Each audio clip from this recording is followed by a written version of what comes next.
आपके यहाँ एक चीनी मिल था, सुने बंद हो गया है। उसके यहाँ अगल बगल जितना भी छोटा मोटा उद्योग था, हमें पैदाइश तो यहाँ का है, कभी हम यहाँ रहे नहीं है, लेकिन हम पैदा हुए फिर बाहर चले गए और बाहर बहुत खुश हैं और हमको नहीं लगता है कि मरेंगे तो यहाँ आएंगे। तो जो डॉक्टर विशाल यहाँ पे रह रहे हैं इस पे क्या कहेंगे? चुनाव लड़ना चाहते हैं सर? तैयारी ये तो मेरा बेसिक इंस्टिंक्ट है। मैं यहाँ का लड़का हूँ और मैं दिन प्रतिदिन लोगों से मिलता हूँ। जैसे मैं मरीज देखता हूँ सर, तो रोज 100 लोगों से मैं मिलता हूँ और उनसे मैं बेसिक इंस्टिंक्ट ये कहता है कि चुनाव लड़ना चाहिए। सीधा सीधा बात करिए सर। मैंने अभी किसी भी प्लेटफॉर्म पे ये अनाउंस नहीं किया कि मैं चुनाव लड़ना चाहता हूँ। इच्छा है, अगर जनता की इच्छा है, अगर जनता मुझे टिकट दिलवाएगी तो मैं जरूर चुनाव लड़ूंगा। मैं ना ही बलशाली, ना ही बाहुबली हूँ, ना ही मैं कोई बड़ा अधिकारी हूँ कि मैं किसी को बोल के कुछ काम करा दूंगा। लेकिन जितना भी मुझसे शहर का लोग कहता है कि विशाल बाबू पैसा से भी बहुत ताकतवर हैं, रेफरेंस भी खूब लगा रहे हैं, दिखने में भी ठीक हैं, बुद्धि भी भगवान ऊपर वाला ठीक ही दे दिया है, तो प्रबल दावेदार है। ठीक बात है? तो बहुत अच्छी बात है। जनता को नमन। जो कहते हैं मेरा सादर प्रणाम। मैं पैर छू के प्रणाम करूँ आपको। यहाँ पे नौकरी, पढ़े लिखे लोगों की नौकरी की आवश्यकता की जरूरत, उनके लिए यहाँ पे रोजगार नहीं है। इसीलिए तो हमारा डिस्ट्रिक्ट बैकवर्ड डिस्ट्रिक्ट में आता है और हमें उसके लिए ग्रांट मिलता है। अच्छा, हिंदुस्तान का विकास हो रहा है पिछले 75 साल में, 80 साल में, जितने सालों में धीरे धीरे सब ग्रोथ हो रहा है। और उसी ग्रोथ के कारण पहले हम लोग माइग्रेट होकर हिंदुस्तान से बाहर चले जाते थे। हमारे और भी चीनी मिलें थी, मीरगंज में भी था, वो काफी सिद्धवलिया वाला चल रहा है, हथुआ वाला बहुत अच्छा चल रहा है, मीरगंज वाला बहुत पहले ही बंद हो गया। तो ये व्यवसाय है, व्यवसाय कभी चल पाता है, कभी नहीं चल पाता है। एक तरह उस हिसाब से देखे तो हो सकता है कुछ उसमें फॉल्ट हुआ होगा जिसके कारण वो लोग नहीं चला पा रहे हैं। लेकिन मुझे उम्मीद है कि आगे चल के कुछ ना कुछ और व्यवसाय के साथ वो जीवित हो पाएगा। नहीं, मुझे नहीं पता। जो समाज सेवा होता है वो या तो उसका महत्वाकांक्षा होता है कि वो चुनाव लड़ेगा, लेकिन यहाँ तो स्वास्थ्य कार्ड बांट रहे हैं आप। कहाँ से आइडिया आया इसका? क्यों सोचे, क्यों करते हैं ये सब? मोदी जी का कार्ड नहीं है, कोई दिक्कत की बात नहीं है। अगर आपने मुझे चुन लिया है एज ए डॉक्टर कि आप मुझसे इलाज कराना चाहते हैं, तो मेरे आपके बीच में पैसे का कोई मतलब नहीं है। और आप चाहे तो हम मुझसे सही आप इलाज ले सकते हैं, जब भी चाहे ले सकते थे। जच्चा बच्चा विभाग में जो भी डॉक्टर्स का जो खर्चा आता है या जो अस्पताल का जो इंफ्रास्ट्रक्चर का खर्चा आता है वो 50% के आसपास आता है। बाकी 50% में कंज्यूमेबल्स होते हैं या जो हमारे एम्प्लॉइज हैं उनकी सैलरीज होती है। तो वो तो मैं नहीं पे कर अमाउंट लेके आप सब छोड़ दिए। हाँ, मैंने जो मतलब हमारे सैलरी में खर्चा आता है, बिजली बत्ती में खर्चा आता है, वो मैंने उनसे ले लिया।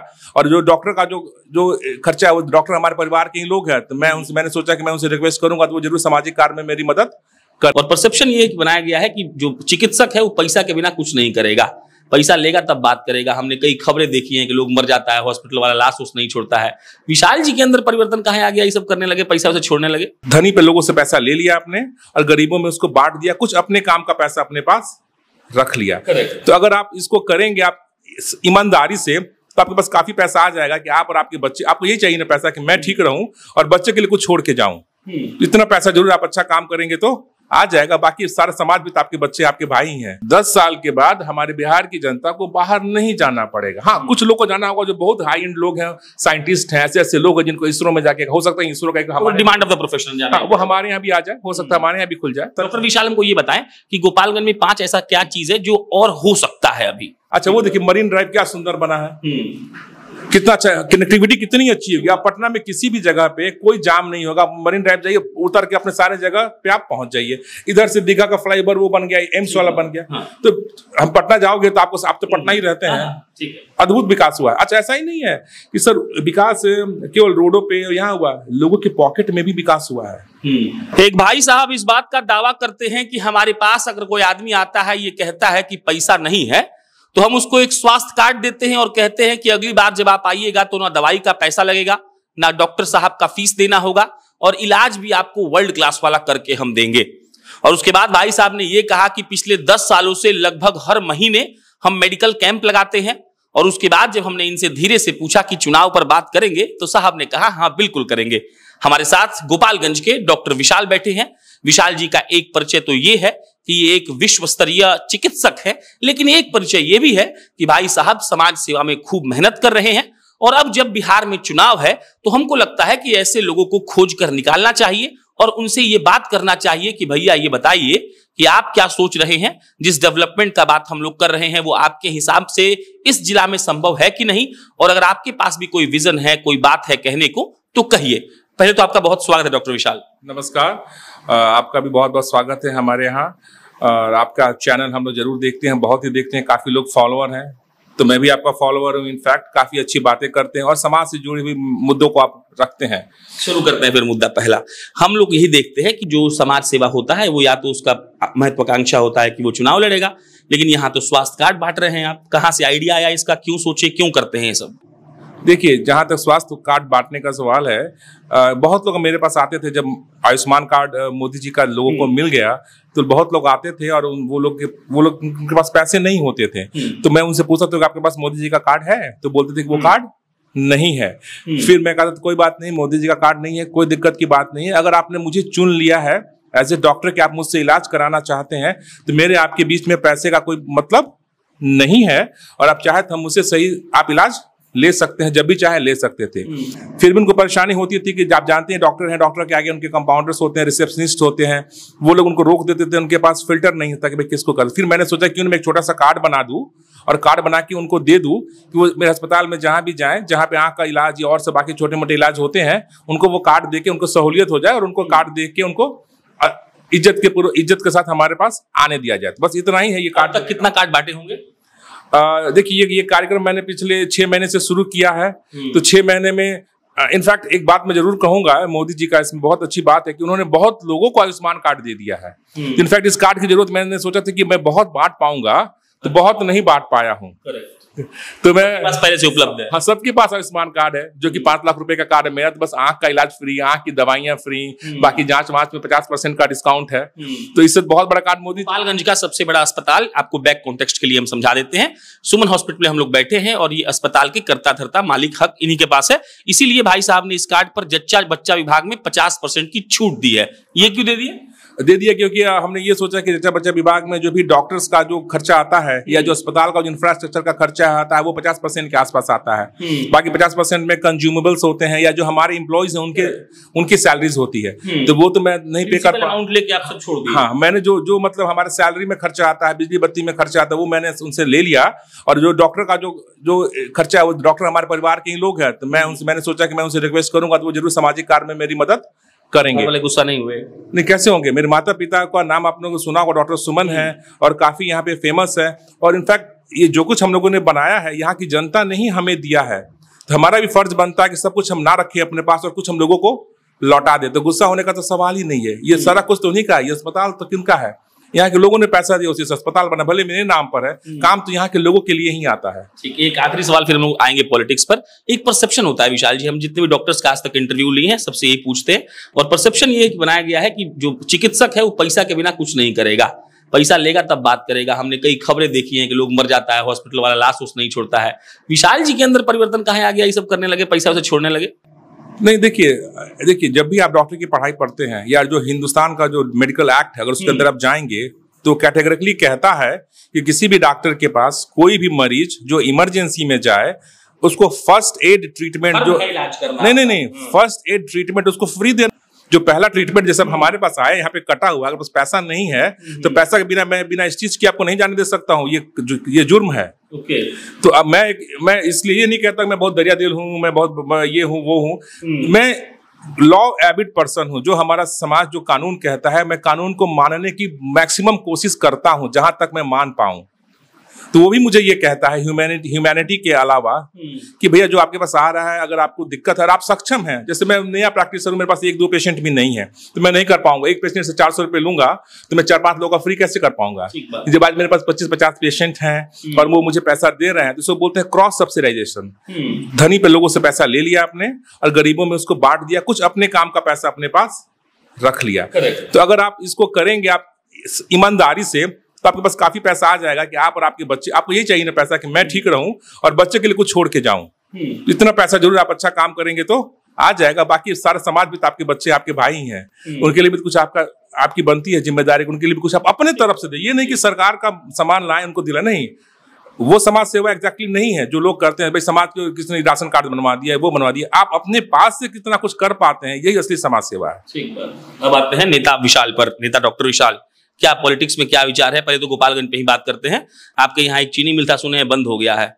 उसके यहाँ अगल बगल जितना भी छोटा मोटा उद्योग था, हमें पैदाइश तो यहाँ का है, कभी हम यहाँ रहे नहीं है, लेकिन हम पैदा हुए फिर बाहर चले गए और बाहर बहुत खुश हैं और हमको नहीं लगता है कि मरेंगे तो यहाँ आएंगे। तो जो डॉक्टर विशाल यहाँ पे रह रहे हैं इस पे क्या कहेंगे?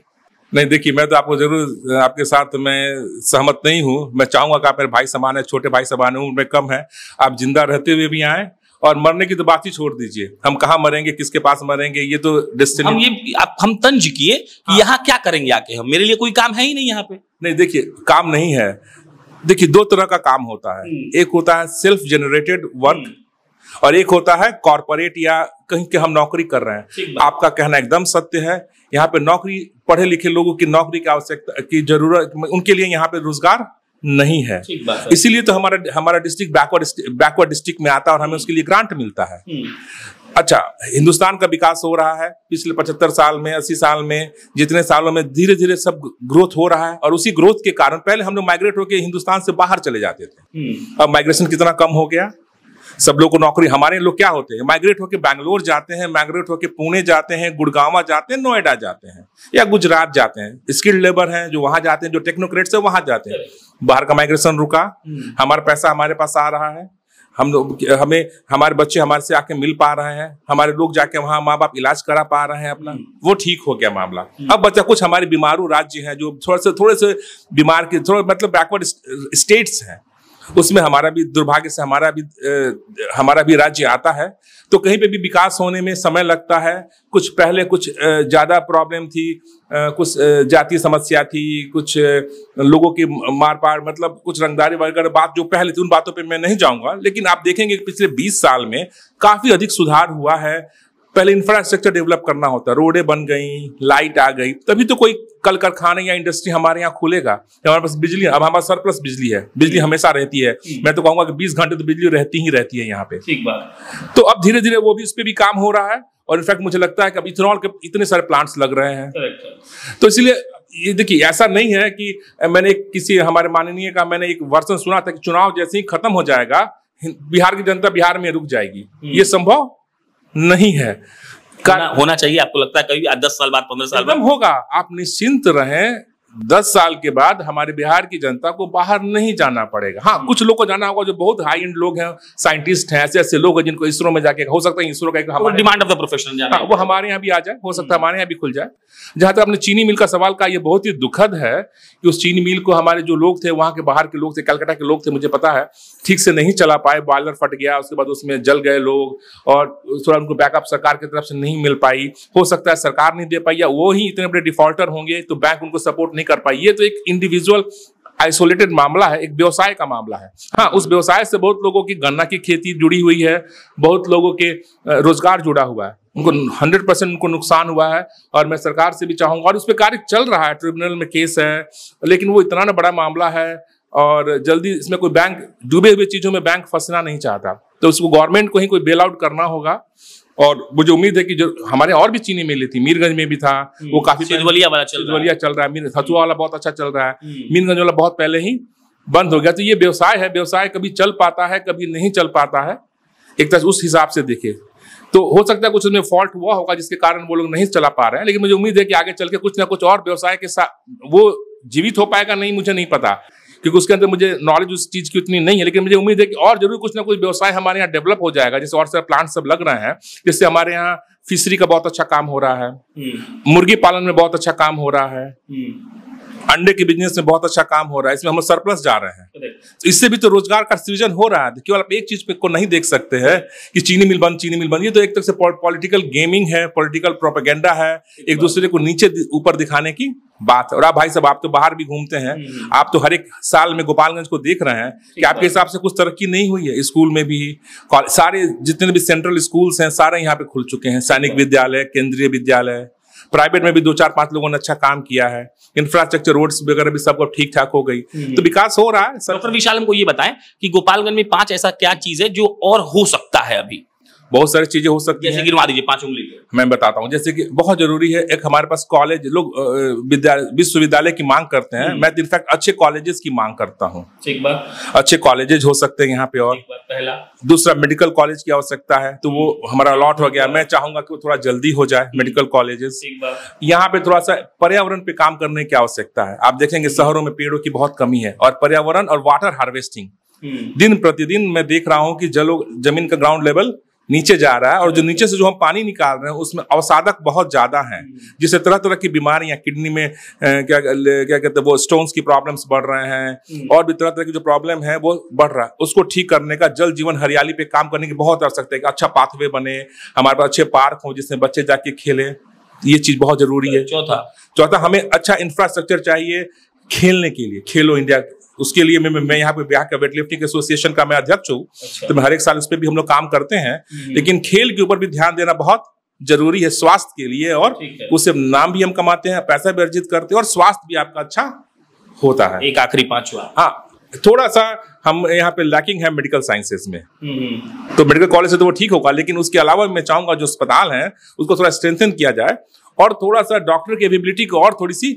बढ़ाई जाए। सरकारी जगह बोल रहे हैं? सरकारी अस्पतालों की मैं बात कर रहा हूँ, क्योंकि प्राइवेट में तो उतना संभव नहीं हो पाता, प्राइवेट में लिमिटेड रिसोर्स है हमारे पास, और उसमें खर्चा बहुत ज्यादा होता है। ठीक बात है। तो उसके ऊपर थोड़ा ध्यान दिया जाए। इतना जो आप तैयारी की है, चुनाव लड़ना चाहते हैं?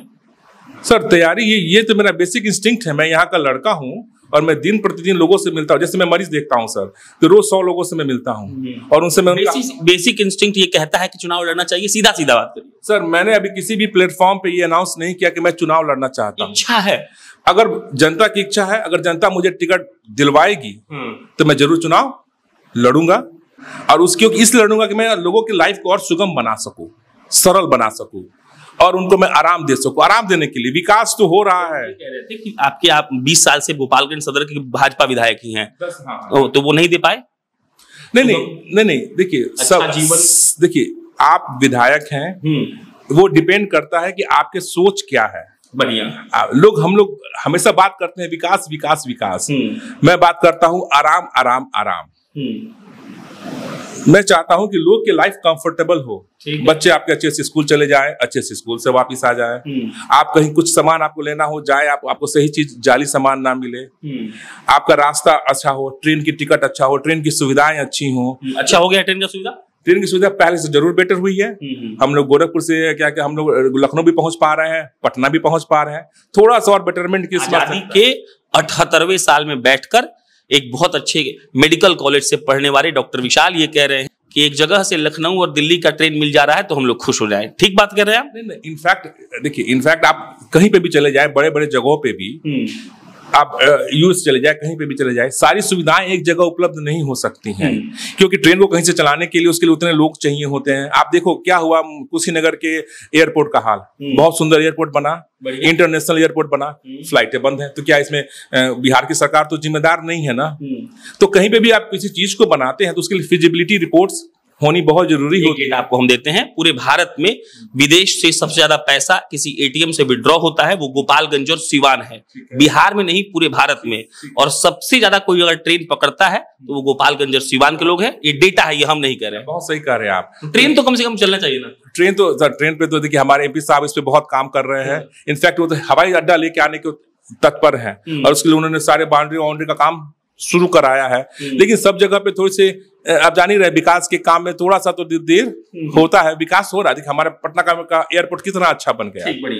अच्छा बना ना, आप देख रहे हो, बहुत अच्छा हो गया। मतलब वहां उतरा तो मैं आश्चर्यचकित हुआ, तो नहीं हो रहा है। अच्छा वो देखिए मरीन ड्राइव क्या सुंदर बना है, कितना अच्छा, कनेक्टिविटी कितनी अच्छी होगी। आप पटना में किसी भी जगह पे कोई जाम नहीं होगा, मरीन ड्राइव जाइए, उतर के अपने सारे जगह पे आप पहुंच जाइए। इधर से दीघा का फ्लाईओवर वो बन गया, एम्स वाला बन गया। तो हम पटना जाओगे तो आप तो पटना ही रहते हैं, अद्भुत विकास हुआ है। अच्छा ऐसा ही नहीं है कि सर विकास केवल रोडों पे यहाँ हुआ, लोगों के पॉकेट में भी विकास हुआ है। लोगों की आमदनी भी बड़ी है, पर कैपिटा इनकम भी लोगों का ग्रो हुआ है। आप देखें तो बिहार के लोगों का, भले और लोगों से हम कम है, हमारे इंडस्ट्रीज कम है, इन कंपैरिजन कम है, लेकिन बढ़ा तो है।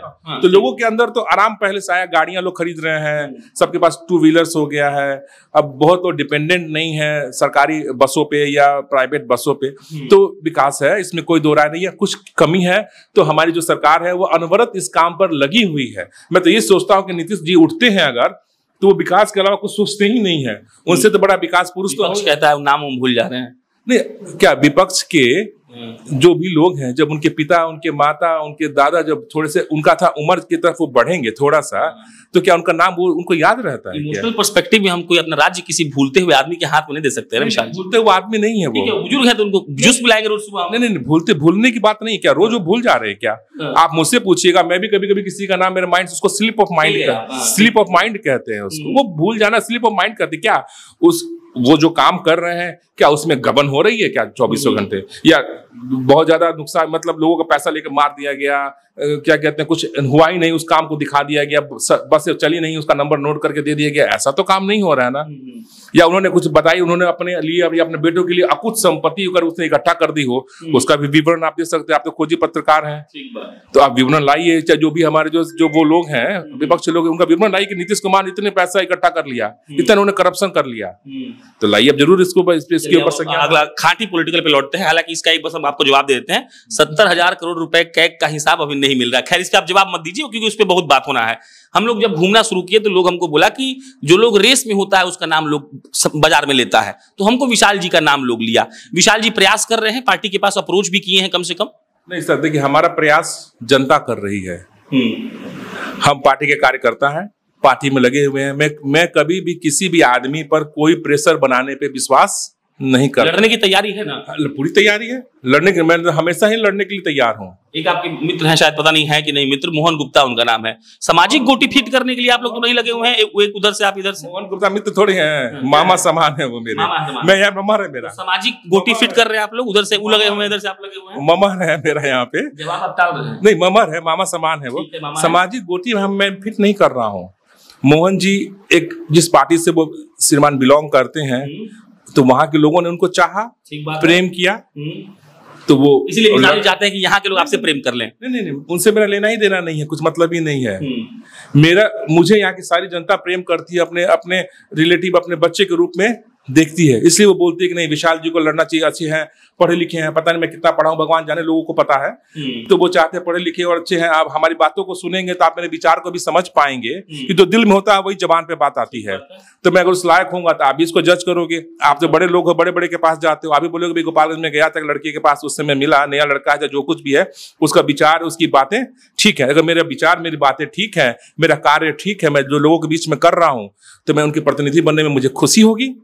लेकिन इसके लिए कोई प्रेशर नहीं है, कोई दबाव नहीं है। मैं एक सिंपल आदमी हूं जिसको लोगों का काम करना पसंद है, अपने दम पर, अपने बलबूते पर, अपने रिसोर्स से। क्योंकि मैं ना ही बलशाली, ना ही बाहुबली हूं, ना ही मैं कोई बड़ा अधिकारी हूं कि मैं किसी को बोल के कुछ काम करा दूंगा। लेकिन जितना भी मुझसे शहर का लोग कहता है कि विशाल बाबू पैसा से भी बहुत ताकतवर हैं, रेफरेंस भी खूब लगा रहे हैं, दिखने में भी ठीक हैं, बुद्धि भी भगवान ऊपर वाला ठीक ही दे दिया है, तो प्रबल दावेदार है। ठीक बात है? तो बहुत अच्छी बात है। जनता को नमन, जो कहते हैं मेरा सादर प्रणाम। मैं पैर छू के प्रणाम करूँ आपको। तो अगर आप चाहते हैं कि ऐसा आपका जनप्रतिनिधि हो जो आपको ठगे ना, आपको लूटे ना, आपकी मदद के लिए मौजूद हो, तो आप हमें चुन सकते हैं। चलिए यहाँ समाप्त कर रहे हैं। मेरा नाम प्रशांत है। अच्छे पढ़े लिखे लोगों के साथ बात करने का मजा यही है कि उनके पास आपके सवालों का जवाब होता है। डॉक्टर विशाल चुनाव लड़ेंगे नहीं लड़ेंगे इससे हमें फर्क नहीं पड़ता। हाँ, हमें इससे फर्क जरूर पड़ता है कि जो आपके पास चुनाव के लिए वोट मांगने आए तो जरूर आपसे ये पूछे कि आप हमारे लिए क्या करेंगे। धन्यवाद।